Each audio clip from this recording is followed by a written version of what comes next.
Hey, what's going on, y'all? It's Ars. Let's get productive. So, this video is not going to be about any VSTs. I feel VST burnt out. So, I just want to kick it with y'all and just talk about a topic that has come up multiple times in my discussion with other producer friends. We talk a lot about our technique and what it's like working with certain artists. Sometimes we have really funny stories, really cool stories about different sessions we was at and wild things that happened at different recording sessions. And just one of the things that I've noticed that we speak often about is our technique and how to work with artists. Because being a producer, your job and walking in the studio, I feel like it's a little bit different than what the rapper or the singer's job is walking in the studio, and how to combine those two different energies and create a synergy that creates a really great record. So this video is going to be all about how to work with artists in regards to coming up with songs, or just in regards to playing your production, playing your beat for the artist. This video is about how to approach a session with a recording artist. Now, that being said, there's no one way to do anything. You know what I'm saying? There's no rules to how you should go about working with recording artists. Everything I'm saying is just the things that I have done this far that I have found have worked for me.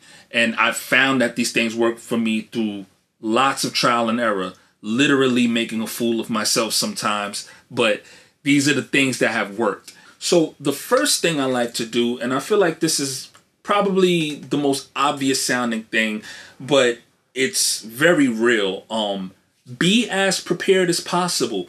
You don't want to wait till the last minute to get yourself in the proper headspace, to get your gear together, to get your ideas and concepts together, like the day before you're about to work with that artist, or sometimes even a few hours before you're about to work with that artist. That's the absolute worst way to do anything. You want to walk into any session with an artist with great energy. And when I say great energy, I don't mean that you're bouncing off the walls, because that may not be you. Like, I'm a really laid back person. You know what I'm saying? So great energy for me is just I'm walking in a room with an energy that if you're not having a great day, maybe my vibe is going to help you have a better day. Or like, I have a smile on my face. I seem eager to work. I seem like I've been awaiting this session, and I'm enjoying the idea of creating a song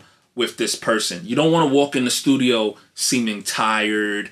You don't want to walk in, and when I say studio, it could be studio or, your in-home setup. Wherever it is that you're linking with this artist, you don't want to link up with them seeming tired, seeming like you don't really want to be there, seeming like you don't have your things in order. You don't know if you brought something that you were supposed to bring, or, you know what I'm saying? Like, you want to walk into the session as prepared as possible. So some of the things that you can do to be as prepared as possible is, one, start preparing in advance. So don't start preparing the day before. Don't start preparing a few hours before. If you got a session on Friday with an artist, you should be building since Monday. You know what I'm saying? You should be at your computer at home going through a list of beats that you think sound really good. I like to have backup beats. So even if I know I'm about to go into a listening session with an artist, meaning like I'm going to just go play beats for the artist, or I'm going to say we're going to make a song from scratch. Even if I know we're going to make a song from scratch, I like to have a whole bunch of beats ready to go. And not just like, oh, I threw a whole bunch of beats in my beat bag. Like, I've taken the time to go through songs that I've taken the time to go through beats that not only sound dope, but what I think actually would work for the artist. And then I'll have another folder of beats that I think sound dope, that I think might actually push the artist in a different direction than the direction that they've already been going in. So I have the beats that are going in the direction that they're already going in, and then I have a set of beats that could work for the artist if they want to step outside of their comfort zone a little bit and try something a little bit different. And I have both of those folders loaded and ready to go. And then the day after I do that, I'm studying my artists. You know what I'm saying? I'm studying the artists that I'm about to be working with, and I'm seeing the kind of music they make, the vibe that they're usually on, and I'm coming up with concepts and ideas that might be interesting to tap into. So it might be that like you're working with an R&B artist who makes really great R&B songs, but the texture of their voice has a sort of raspy realness to it. Or just something it's got you hearing country in the back of your head, and you're like, you know, and then you might come up with a concept of like, yo, this artist sounds really dope making R&B songs, but it might be kind of dope if we could make a country record with R&B drums and at an R&B tempo.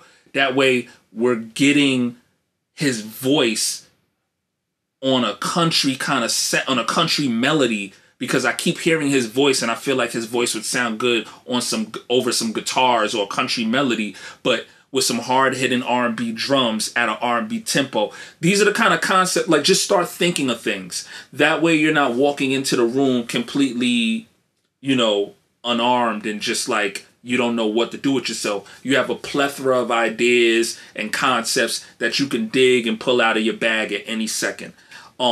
Make sure all your gear is ready to go. All of the things that you might need, whether it be your MIDI keyboard or whatever, everything in your book bag ready to go, so you're not searching for things at the last minute. You know, everything you might need, make sure you have it and it's ready to go, so when the day comes that you're working with the artist, that's one less thing you have to worry about. You're not nervous because you feel unprepared. Feeling prepared is one of the most liberating feelings in the world. And that's not just with music. That's with just about anything. If you walk into any situation, whether it be a job interview or anything, feeling prepared, like you're at an extreme level of confidence because you feel like you got this, you're gonna be ready to go. It's gonna lighten the load so much. You're gonna kill it because that's one less thing that's weighing on your mind. So be prepared. The next thing I would say is, and this is something that I think is hard for a lot of people to do, is definitely hard for me to do because I'm someone who gets a lot of ideas by the second, and I like to go with my ideas. I always feel like my ideas are the best, even when they're not. Like, obviously, no one's ideas are always the best. But you, the next thing you should do is come into the session with your artist prepared to lead, but ready to follow. And what I mean by that is, come as prepared as you can be, with a heightened level of confidence, and know that if everything about this session with this artist is going wrong, you could take the lead. If everyone is lost, no one really knows what to do, how to start, what direction to go in, you could take the lead and kind of, you know, jump on the keyboard and start throwing ideas out. Like, you could lead the session and get this song to the destination that it needs to go. Come with that confidence, but don't be arrogant, and allow yourself to step back if the shoe is on the other foot. Because you might walk into the session and the artist has a crazy level of energy and a lot of ideas, and they kind of know what they want to do, and their energy is eager and hype and ready to try these different ideas that they have. If that is happening, don't clash with the same kind of energy.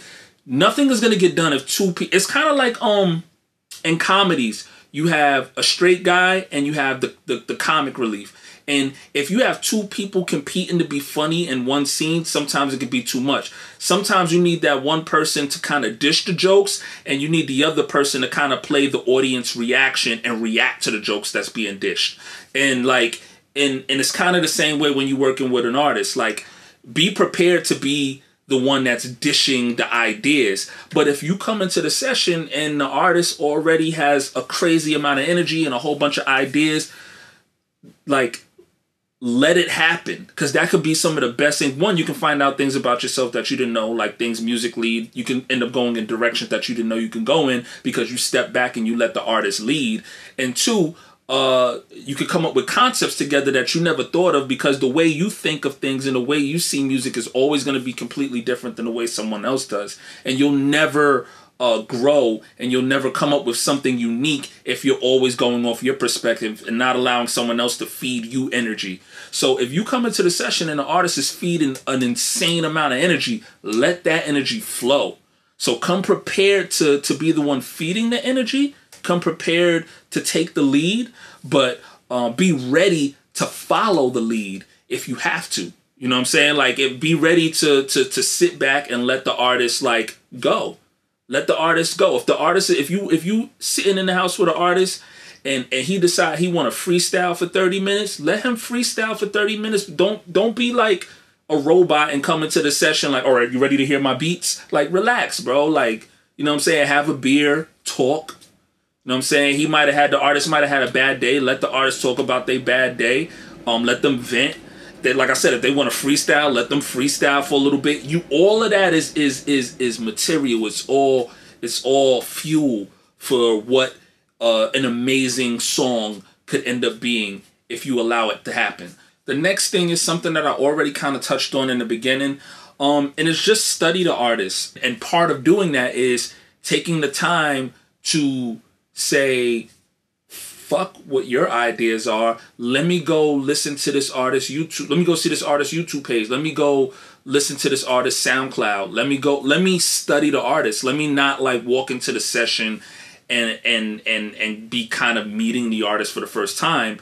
Let me do my homework. Let me know the lyrics to some of their songs. The best thing you can do is become creatively in love with the person that you're working with, because then you're gonna absolutely come up with some fire, because you have a thing about that artist that you really like, and that thing that you really like, you're gonna explore it and expand on it. So it's like, the artist may not have the most witty lyrics in the world. The artist may not have the most witty lyrics in the world, but they may have an incredible sounding tone or texture to their voice, and you love the tone and texture to their voice and their flow, the way they use that tone and that texture, and the way they kind of swing that sword with their flow. You know what I'm saying? And chop through the beat with that flow. And you fall in love with that. Allow yourself to fall in love with that. And you can only fall in love with that if you take the time to really study the artist and listen to their music and really like them. You know what I'm saying? And if you can't like them, then they may not be someone you should be working with. You know what I'm saying? I get, sometimes you do things for the money. But if you're really trying to build with an artist, you gotta have something you love about their craft and what it is that they do. And you can't find that thing if you're not taking the time to really love the music and sit and listen to it. And then you can come up with something really cool. You can go, this person has a really unique flow. You know what would sound good with this unique flow? There you go. The next thing I would say is be confident. Believe in your capabilities as a producer, but leave ego at the door. You have to leave your ego behind. You can't walk into the session feeling like you're bringing more to the session than anyone else in the room. You're not bringing more to the session than the engineer. You're not bringing more to the session than the artist. You're not bringing more to the session than the other musicians, whether it be a drummer in the room or a guitarist in the room. You can't walk into the room feeling like, I know I'm dope.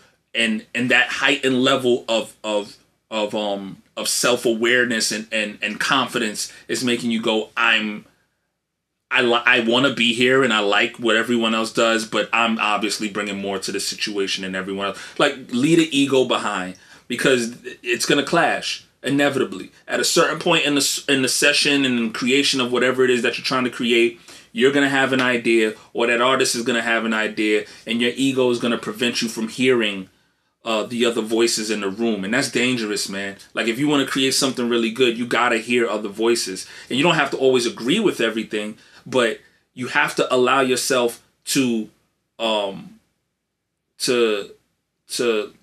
be honest with yourself about whether an idea is good or not. And you can't allow yourself to be honest with yourself in that way if you're just coming into the session with a huge amount of ego and cockiness. But that being said, walk with your head high. You have something to contribute. And I think, at least for me, I'm just tell you a quick story about me. Like very early on when I started making beats, it was, it was fun and all of that. But when I started actually getting in rooms with artists, like artists would call me and say, yo, come through, I want to work on a song, like I want to build a song from scratch with you. It was a very, I'm kind of antisocial in that way. And it was a very nerve-wracking thing for me because I felt like my music was really good. And I felt like, obviously I was comfortable with my process and how I make beats, but I wasn't necessarily comfortable with sitting in front of an artist and having them stare at me while I create from scratch. And it was just all of these different kind of little pet peeves and little things that I felt was preventing me from having a higher level of confidence in my craft, when in reality, you have to realize that you're only in the session with that artist because they want you to be there. You know what I'm saying? And they wouldn't want you to be there unless they liked what they heard or they like what it is that you bring to the table. So the job is already half done. You don't have to impress anybody. And I think once you get that out your head that you have to impress the artist or you have to impress the people in the room, it's going to make it a lot easier for you to work because you're dope at what you do. So that is already taken out of the equation. Now the only thing you have to do is find out if you and the other people in the room can create something dope together, because everyone in the room is dope. That's how I like to look at it. Like when I walk in the room, I'm only in the room with you guys because I feel like we all dope. What I'm not trying to figure out if we all dope. What I'm trying to figure out is how can we all create something dope together. When you put yourself in that mind space, you won't be nervous about working with an artist or have a low confidence because you're not sure about how people are looking and listening to your music and stuff. It's just like, bro, can we be dope together? That's what it's all about. So walk into the room going, look, man, to yourself. Not out, don't be crazy. Don't go saying some crazy cocky shit out loud. To yourself, walk in the room like, I can't wait to get in this room and start creating. Don't walk in the room going, man, I wonder if they're gonna like what I'm creating. You're doomed from jump when you start doing that stuff. So walk in the room with confidence, but allow yourself to hear the other voices in the room and be an active member in a collaboration and a collaborative effort, not a dictator in like some realm of your own mind when it comes to creativity. The very last thing I would say is don't force anything and don't put time restraints on yourself. When I'm working with an artist, I'm talking about like the beginning, the first time I'm working with an artist, I usually don't like to do it in a paid session. Like I don't like to go to a recording studio and pay X amount of money for X amount of hours and try to work with an artist for the first time in that situation, because now we're placing a time restraint on ourselves because we only have so many hours to work. What I like to do is go, where can we work where we have no time restraint and we can kind of sit, like, and literally just sit if we want to, like sit and talk, sit and play video games, have some drinks, whatever. You're trying to catch a vibe, and it's hard to catch a creative vibe with a person you don't know. So you gotta kind of get to know people, and that can be incredibly difficult. Like I said earlier, like I'm a bit of an introvert. Not in that I can't be social when I need to be social. I'm not scared of people, but it's just that, like, I prefer being alone. I prefer being in my own thoughts and being around the people that I really love, my family. I'm a very laid back person, so it can be really hard to exchange energy and creative vibes with someone that you don't know, especially for someone like me. So to people that are out there that are producing, that are like me, that are a little antisocial, you kind of have to break out of that when it comes to this, to being creative. You got to allow yourself to sit with someone and vibe, man. and don't feel pressured to catch a vibe, because if there's no vibe there, there's no vibe there. That's another thing, relieve yourself of the pressure of feeling you have to vibe with someone you're working with. You may not be able to. There's been many times that I've been in a session with an artist, or there's been an artist that I really wanted to work with, and for some reason, every time we link up, there's nothing there. There's no chemistry. There's no vibe. And you kind of just end up sending that person beats and just hoping that they hear a beat they like. And I don't really like to work like that, but sometimes that's just how it has to go. But so don't feel pressured that like you have to have a vibe.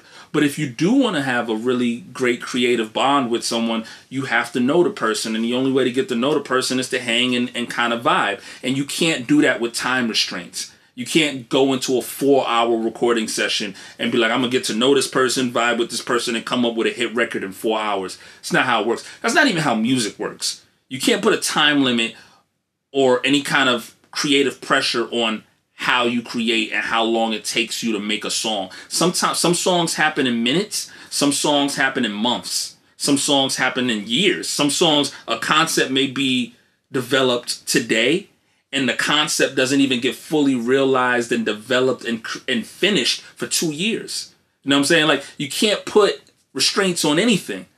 Definitely not creative energy. So just allow yourself to free yourself up from time restraints, and in whatever form that may take. Whether it be you have to link with someone at your house, you have to go to their house, you have to come to a mutual at-home studio somewhere, or whatever it is that y'all doing to link and kind of vibe. Allow yourself to do that before you go to, the big boy, the big studio, and pay for X amount of hours. Vibe first. That's what it's all about. Really, the only reason I'm making this video is just because, like I said, I was asked not too long ago how I work with artists, and what role do I play in playing beats for artists for the first time. And these are some of the things that I walk into the room with. Just walk into the room ready to work. And there's a joy in that, knowing that you're going to create something fresh that doesn't exist in the world. If you keep your mind focused on the euphoria and happiness of creating something that doesn't exist, and you don't allow your mind to wander into these very dark creative spaces of, if this is gonna work, how this is gonna sound, or what this person is gonna think, or we have to make a hit record, or the record has to sound like. Once you start going through all these different avenues of what has to happen, instead of just freeing yourself up and allowing things to allowing whatever's supposed to happen, you kind of doomed. So just walk into the session, freeing your mind and freeing yourself up, ready to work, and come into that session as prepared as you possibly can be. Like I said, have your folder of XYZ type beats ready to go. Have a plethora of ideas for that artist ready to go. Know the artist that you want to work with and their style, so that way when you want to veer off their style, you know what they're capable of doing, even if it's not what they've been doing. And yeah, that's about it. That's the end of this video. Peace.